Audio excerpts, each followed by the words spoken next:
তো চলে এসেছি রান্না বান্না করার জন্য। আজকে ডিম রান্না করব, সাথে একটা সবজি তরকারি করব, আর তার সঙ্গে করব শাক ভাজা। নটে শাক আর সজনে শাক, দুটো শাক একসাথে কেটে নিয়েছি, সেই শাকগুলোকে ভাজা করে দেবো। তো এই যে ধুইনি এখন অবধি, শুধু কেটে রেখেছি। নটে শাকের সাথে ওই সজনে পাতাগুলোও মিশিয়ে দিয়েছি। অল্প একটুখানি 10 টাকার মতো এনেছিলাম, তাই বেছে বুঝে এই শাকের মধ্যে দিয়ে দিয়েছি, একসাথে ভেজে নেব। আর এখানে কুমড়ো, বরবটি, আলু আর কুঁদরি এইগুলো দিয়ে একটা সবজি তরকারি করব, আর তার সাথে করবো তিল বাটায় ডিম রান্না। চলুন রান্না বান্নাটা শুরু করি, আশা করছি ভিডিওটা ভালো লাগবে। ডিমগুলোকে প্রথমে ভালো করে ধুয়ে নিয়েছি, এখন আমি প্রেসার কুকারে সিদ্ধ করতে দিয়ে দেবো।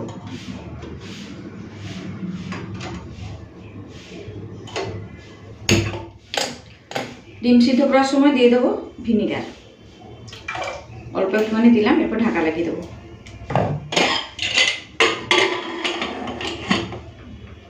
তো প্রেসার কুকারে ডিমটা সিদ্ধ করতে বসিয়ে দিয়েছি, এখন আমি এই শাকগুলোকে ভালো করে ধুয়ে নেব।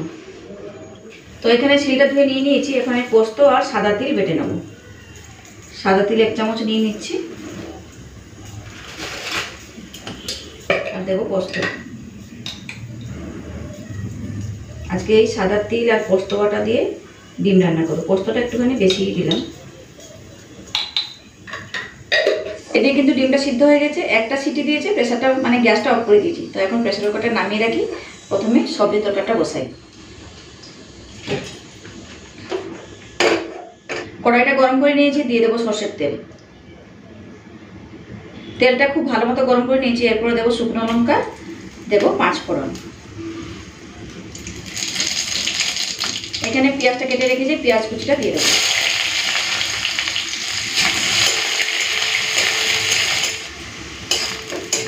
পেঁয়াজটা লাল করে ভেজে নিয়েছি, এরপরে এই কেটে রাখা সবজিগুলো দিয়ে দেবো।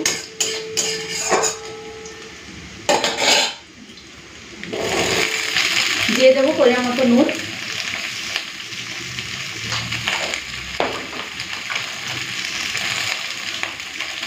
দেবো হলুদের গুঁড়ো।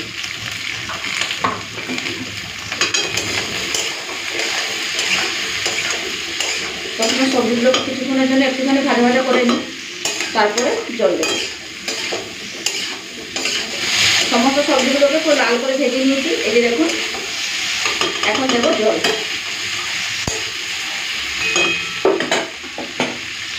অল্প একটুখানি দেবো। দিয়ে দেবো স্বাদ অনুযায়ী চিনি। চলো মিশিয়ে নিলাম, এরপর ঢাকা দিয়ে দিই।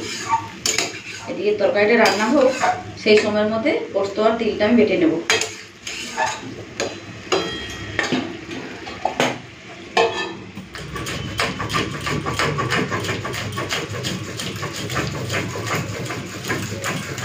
চারটে মতো এখানে কাঁচা লঙ্কা নিয়েছি, এই কাঁচা লঙ্কাগুলো দিয়ে দিই বাটার সময়। কাঁচা লঙ্কা দিয়ে তিল আর পোস্তটাকে প্লেন করে বেটে নেব। শিলে বাটা মশলার টেস্ট একটু আলাদা হয়, আর এইটুকুনি মশলা কি মিক্সার গ্রাইন্ডারে বাটবো বলুন, শিলে বেটে দিলে ভালো হবে। চলুন বেটে নিই ভালো করে। তো সাদা তিল আর পোস্তটা কাঁচা লঙ্কা দিয়ে পুরো প্লেন করে বেটে নিয়েছি, তুলে নেব। ডিমটাও ঠান্ডা হয়ে গেছে, ডিমের খোলাগুলোকে মানে খোসাগুলোকে ছাড়াতে হবে। তো এদিকে একবার তরকারিটা দেখে নিই, তারপরে ডিমটা ছাড়িয়ে নেব।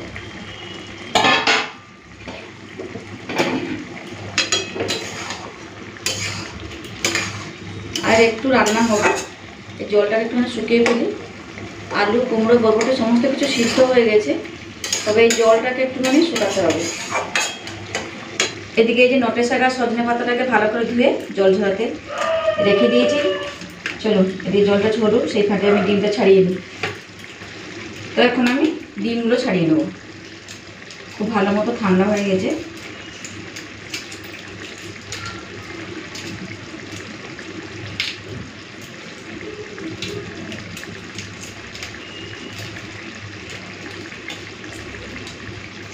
ডিমটা সিদ্ধ করার সময় ভিনিগারটা দিয়ে দিয়েছিলাম, তাই খুব সুন্দর ডিমের খোলাগুলো ছেড়ে যাচ্ছে। তো ডিমগুলো তো ছাড়িয়ে নিয়েছি, এরপরে ছুরি নিয়েছি, একটু একটু করে কাট লাগিয়ে দেবো, যাতে মশলাগুলো মানে তিল বাটা আর পোস্ত বাটাটা ভালো করে ডিমের মধ্যে ঢুকতে পারে।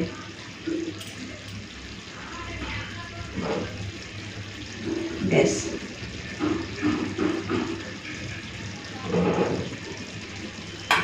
5টা সিদ্ধ করেছিলাম, একটা ডিম সিদ্ধ ছেলে খাইয়ে দিয়েছি, 4টে রান্না করব। তো ডিমগুলো তো চিড়ে রেখে দিয়েছি, এখন দেবো নুন আর হলুদটা। নুন আর হলুদটা দিয়ে একটুখানি মেখে রেখে দিই। ওইদিকে তরকারিটাও রান্না হয়ে গেছে, নামিয়ে রেখে তারপর ডিম রান্নাটা করব।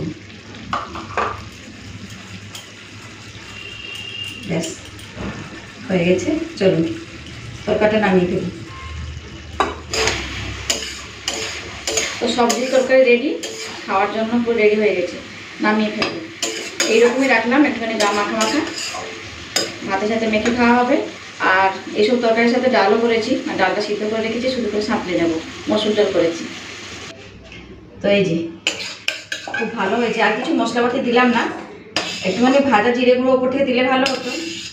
জিরে গুঁড়ো মানে ভাজা জিরে গুঁড়োটা শেষ হয়ে গেছে, তাই আর দিলাম না, এরকমই রান্না করে নিলাম।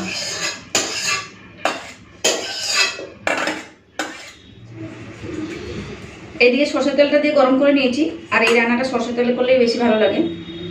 চলো এখন ডিমগুলো ভেজে নেব।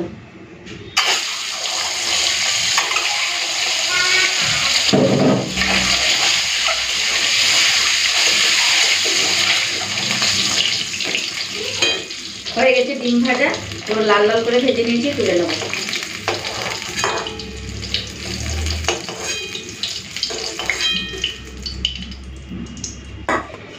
এখন ওই সাদা তিল, পোস্ত আর কাঁচা লঙ্কা বাটাটাকে ভালো করে একটুখানি মেখে নিচ্ছি জল দিয়ে, এর সাথে টক দইও দেবো। আর তেলের মধ্যে কিছু ফোড়ন দিচ্ছি না, এইভাবেই আমি দিয়ে দিচ্ছি বাটাগুলোকে।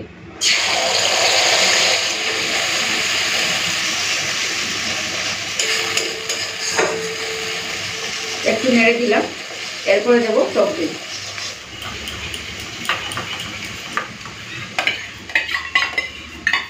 দইটা দিয়েছি তো, গ্যাসের ফ্লেমটাকে পুরো লো করে দিয়েছি, নাহলে দইটা আবার ফেটে যাবে।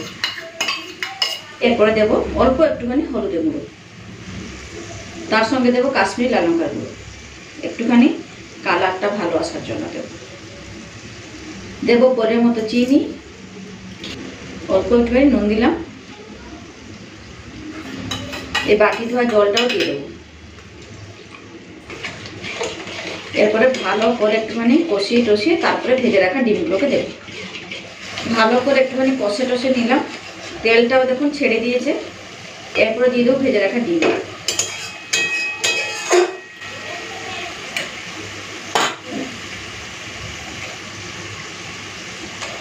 তো ডিমগুলো দিয়ে দিয়েছি, এরপরে কাঁচা লঙ্কা 2-4টে নিয়েছি, একটুখানি ফাটিয়ে দিয়ে ফ্লেভারটা ভালো আসবে।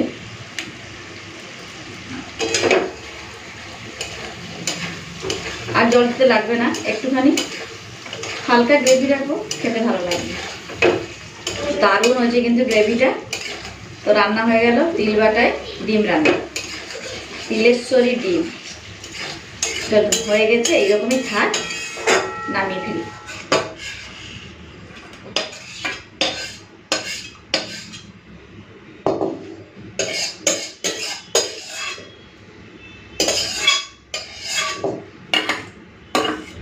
তো এই যে তিল বাটা দিয়ে ডিম রান্না হয়ে গেল, খুব সহজে, দারুণ লাগে কিন্তু এই রান্নাটা খেতে, ভাতের সাথে খুব ভালোই লাগে। চলুন এরপরে শাক রান্না করব। দুটো তরকারি হয়ে গেছে, শাকটা রান্না করে তারপরে ডালটা সাঁতলে নেবো। এখন অবধি ডালটা সাঁতলাতে পারিনি, এই যে জলটাও ঝরে গেছে। তো প্রথমে শাকটা ভেজে নিই, দুটো শাক একসাথে দিয়ে দিয়েছি, ভেজে নেব, খাওয়া হয়ে যাবে। সজনে পাতাটা এনেছিলাম তো শুধু শুধু রেখে দেবো, আবার বাসি হয়ে যাবে, তাই টাটকা টাটকা শাকটা ভেজে নিলাম। এদিকে সরষের তেলটা গরম করে শুকনো লঙ্কা, পেঁয়াজ আর রসুন ফোড়ন দিয়ে ভাজা করছি, কারেন্ট চলে গেছিল, তাই এগুলো দিয়ে দিয়েছি। তো এখন এগুলোকে ভালো করে ভেজে নিই, তারপরে কেটে রাখা শাকগুলো দিয়ে দেবো। তো ভালো করে ভেজে নিলাম পেঁয়াজ আর রসুনটাকে, এরপরে দিয়ে দেবো শাক।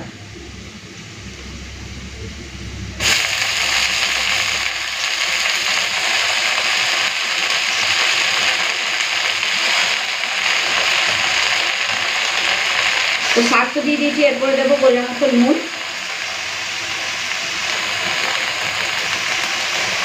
দিয়ে দেবো চিনি।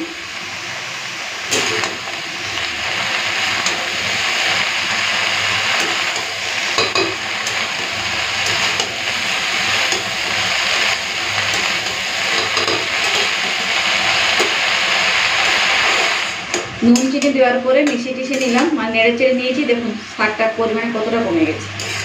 ঢাকা দিয়ে দেবো, যেহেতু সজনে শাকটা আছে তাই একটুখানি সেদ্ধ করতে লাগে। ব্যাস, এদিকে শাক ভাজাটা হতে থাকুক, এদিকে আমি ডালটা সাঁতলে নিই। শুকনো লঙ্কা, পেঁয়াজ, রসুন আর 5 ফোড়ন দিয়ে মসুর ডালটাকে মাখতে লাগে।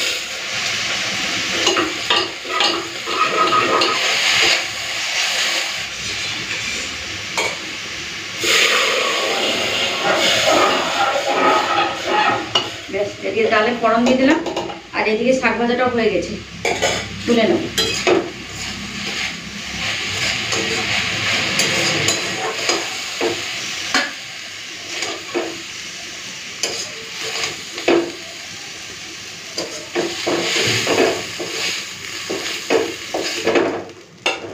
ব্যাস, এই যে শাক ভাজা রেডি।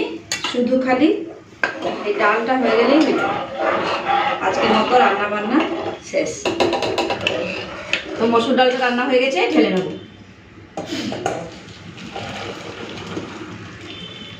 তো রান্না বান্না শেষ হলো, চলুন এবার বলে দিই আজকে কি কি রান্না করেছি। এখানে জাস্ট নামালাম মসুর ডাল, পেঁয়াজ, রসুন, শুকনো লঙ্কা, 5 ফোড়ন দিয়ে পাতলা করে মসুর ডাল। সঙ্গে এখানে আছে নটে শাক আর সজনে পাতা একসঙ্গে ভাজা, পেঁয়াজ আর রসুন ফোড়ন দিয়ে। আর এদিকে আছে একটা সবজি তরকারি, কুমড়ো, বরবটি, আলু, কুঁদরি এইসব দিয়ে বানিয়ে নিয়েছি। আর এখানে আছে আজকে স্পেশাল রান্না, তিল বাটা দিয়ে ডিম রান্না। এই যে দারুণ হয়েছে, এই যে দেখুন। আর এই ডিম তরকারিটা খেতে কিন্তু ভালো লাগে।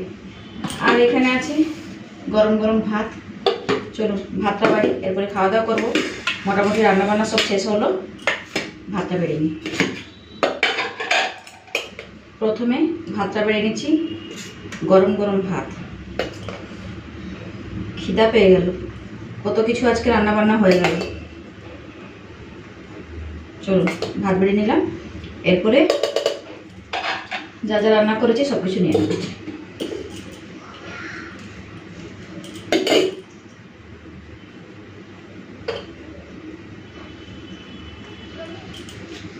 প্রথমে সজনে পাতা আর নটে শাক একসঙ্গে ভাজা নিয়ে নিচ্ছি।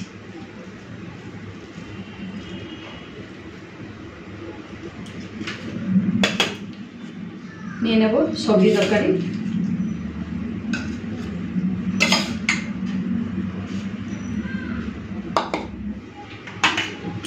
নেব ডিম, তিল বাটা দিয়ে বানানো ডিম, তিল, পোস্ত, টক দই সব কিছু দিয়ে বানানো ডিম।